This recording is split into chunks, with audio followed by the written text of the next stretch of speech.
Sairam. Om Sairam. Hello guys, नमस्कार. माझ्या YouTube चॅनलमध्ये तुमचं सगळ्यांचं स्वागत आहे. सकाळ सकाळ आम्ही निघालो होतो शिर्डीला. माझे हस्बंड दरवर्षी ह्याच टायमिंगला शिर्डीला जातात दरवर्षी. गेल्या वर्षी जेव्हा पहिल्यांदा आमचं बोलणं झालं होतं मॅट्रिमोनियल साईटवरून, ते देखील ह्याच टायमिंगला होतं. ते शिर्डीला होते आणि मी इथे. मग ह्यावर्षी फॅमिलीसोबत तर जाणं मस्तच आहे ना. फोनला बाय बाय बोला गाईज. बाय गाईज, आतमध्ये फोन अलाउड नाहीये. मी ना स्कूलमध्ये होते तेव्हा मी आली होती फॅमिलीसोबत. आत्ता आणि तेव्हाच्या काळामध्ये खूप डिफरन्स होता. आम्हाला तर हा शॉकच लागला जेव्हा मला कळलं की फोन्स आतमध्ये अलाउड नाहीयेत. म्हणून आतमधलं काही शूट नाही करता आलं. म्हणजे आधी ना एवढं असं काही नव्हतं. आता खूप काही डेव्हलपमेंट झाली आहे. दर्शन वगैरे व्यवस्थित झालं आणि त्यानंतर पेटपूजा करण्याची टाईम होती. तर एक्झिट गेटच्याच समोर हे कृष्णा हॉटेल होतं. तिथे आम्ही सगळ्यांनी हॉल्ट घेतला. सकाळी लवकर उठलो होतो, नाश्ता नव्हता केला. मग इथेच आम्ही ताव मारला. डोसा, इडली, चहा, कॉफी मस्त खाऊन पिऊन मजा केली आणि मग दर्शन लवकर झालं होतं. मग आम्ही विचार केला, की शनी शिंगणापूर पण जाऊनच येतो. सुट्टी काय रोज-रोज भेटत नाही. एक संडे भेटलाय, तर विचार केला, चलो घूम के आते ही है. तर आमचं आता दर्शन झालेलं आहे, नाश्ता पाणी पण झालेलं आहे आणि आता we are waiting for our ride. आमचे हे गेले आहेत गाडी घ्यायला and we are waiting for तुझे हे.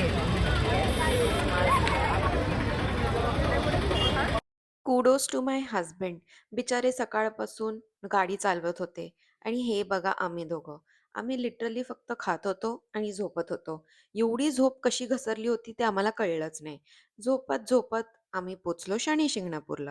इथे पण खूप चेंजेस होते. म्हणजे आधी जेव्हा आम्ही आलेलो तेव्हा हे असं प्रवेशद्वार किंवा आतमध्ये जेवढं पण काही आता केलंय ना, उद्यान वगैरे तसं काहीच नव्हतं. असं ओपनमध्ये मंदिर होतं.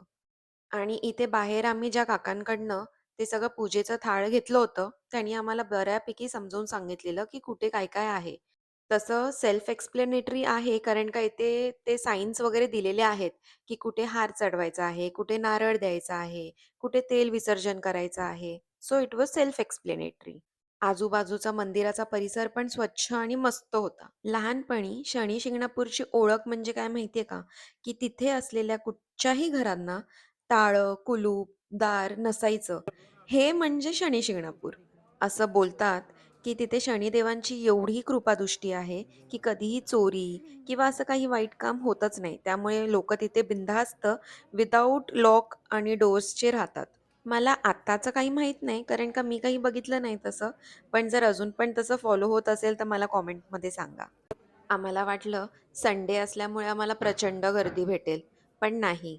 दोन्हीकडचे आमचे दर्शन खूप व्यवस्थित झाले. इथे देखील सगळं पद्धतशीर होतं.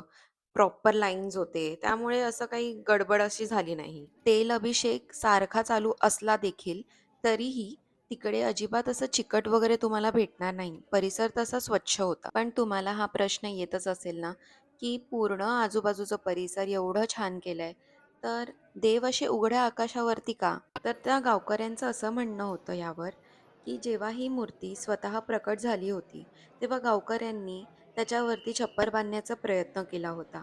पण तेव्हा गावकऱ्यांच्या स्वप्नात येऊन शनिदेवांनी सांगितलं होतं, की त्यांना त्या खुल्या आकाशामध्येच राहायचंय आणि त्याच्यावरती छप्पर बांधू नये. तर हे असं काही नियम नाही, पण तिकडची बिलीफ आहे आणि म्हणून लोकं अजूनपर्यंत ते फॉलो करतायत. आता आपली भारतीय संस्कृती आहेच तेवढी डीप आणि व्हर्सटाईल, की तुम्ही जेवढं त्याच्या आतमध्ये जाल, तेवढंच ते तुम्हाला खोल वाटेल. आम्ही पण मस्त मन तृप्त होईपर्यंत दर्शन घेतलं आणि मग नंतर आजूबाजूचा मंदिराचा परिसर जरासा फिरलो. दर्शन तर तसं पटापट झाले दोन्ही साईडचे, पण मधला जो ट्रॅव्हलिंग टाईम असतो ना, तर एवढा कंटाळा येतो ना त्यात खरंच. शिर्डी टू शनी शिंगणापूर 2-2.5 तासाचा एक प्रवास असतो बाय रोड. पण रोड खराब असल्यामुळे थोडा जास्त वेळ जातो.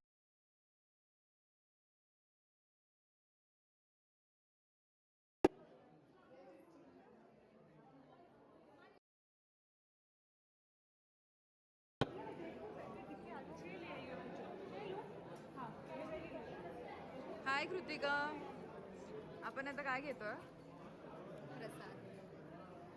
पहिला पण आपण नाही आठवण करू घरी म्हणजे गाडीमध्ये का? गाडी ठेवणार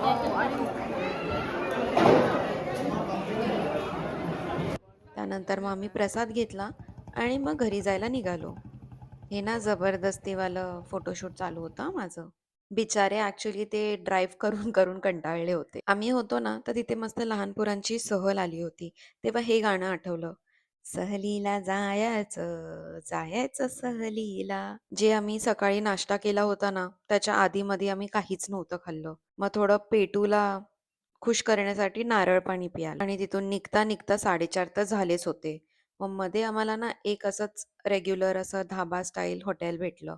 तिथे मस्त डाळ, भात, भाजी, चपाती हे असं सगळं ठुसलं आणि मग निघालो घरच्यासाठी. हे जे हायवेवरून ना हे एक मंदिर लागतं एकदम डोंगराच्या टोकावर. तुम्हाला जर या मंदिराचं नाव माहिती असेल ना, तर कॉमेंटमध्ये सांगा हां मला. मदर नेचर केवढं ब्युटिफुल असू शकतं ना, म्हणजे कॅमेरा तर फिकाच पडेल त्याच्यासमोर. ते कॅप्चरच नाही करू शकत. सो येस गाईज, तर हा होता आमच्या शिर्डीचा व्लॉग. तुम्हाला हा व्लॉग कसा वाटला ते मला कॉमेंट करून नक्की सांगा. तोपर्यंत बाय बाय.